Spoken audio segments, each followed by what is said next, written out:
कार्यकर्ता होते हुए भी लेकर के लड़ना पड़ता है। ये तो राज्य विडम्बना है। जो संघर्ष करने वाले युवा है उनकी किसी पार्टी ने उनको आगे बढ़ाने की सोच नहीं है, और इसीलिए आज हटिया की जनता ने ठान लिया है कि अलविन लकड़ा को विधायक बनाना है। और जो जल जगह जमीन के लिए एक ठोस नीति बनना चाहिए, यहाँ की आदिवासी मूलवासी दलित पिछड़े अल्पसंख्यकों के लिए उनका मान समान अधिकार के लिए पॉलिसी नीति बनना चाहिए। विस्थापन रुके, युवाओं को रोजगार से जोड़े, महिलाओं को सम्मान मिले, किसानों को हक मिले। इन तमाम मुद्दाओं को हम 15-20 साल से जो सड़क में संघर्ष कर रहे थे, चाहे वो जेपीसी की मुद्दा हो युवाओं के लिए, चाहे वो शिक्षा नीति की मुद्दा हो, नियोजन हो, स्थानीय नीति हो, अब तक झारखंडी कौन है ये परिभाषित नहीं हुआ है। तमाम ऐसे मुद्दा है और मुद्दाओं को लेकर मैं सदन में जा रहा हूँ और निश्चित तौर पर अपने क्षेत्र का मूलभूत सुविधा जो सरकार केंद्र से जो फंड आता है उन्हें धरातल पर जनता तक पहुँचाने का काम करूंगा। उनके साथ साथ मैं पलायन जैसे मुद्दाओं पर, विस्थापन जैसे मुद्दाओं पर मैं काम करूंगा।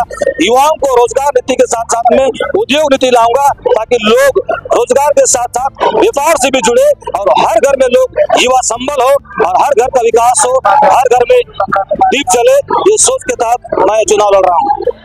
इस क्षेत्र में भारतीय जनता पार्टी की विधायक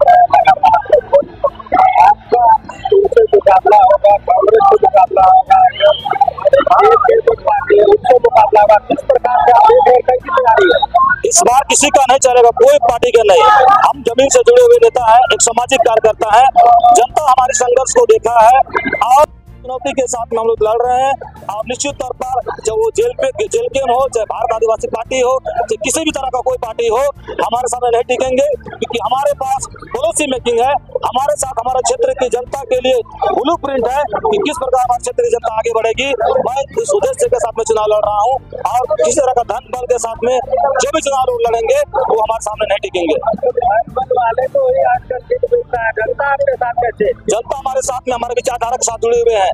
अब तक जितनों ने धन बल के साथ में कुर्सी लेने का काम किया है उन्होंने सभी जनता को ठगने का काम किया है। इसलिए जनता अब पढ़े लिखे शिक्षित हमारे क्षेत्र की जनता और वो लोग जान चुके हैं और दोबारा वो लोग उन दोनों को किसी भी तरह से वो जगह नहीं देंगे और अलविन लकड़ा को भारी मतों से बैठाएंगे और सदन में जाकर उनके लिए मैं पॉलिसी बनाऊंगा, नीति बनाने के काम करूंगा ताकि यहाँ का जल जंगल जमीन की लड़ाई के साथ साथ आदिवासी मूलवासियों के हक मिले, यहाँ के दबे कुचले दलित अल्पसंख्यकों के हक मिले और यहाँ के युवाओं को रोजगार मिले, महिलाओं को मान सम्मान मिले, किसानों को उनका हक मिले।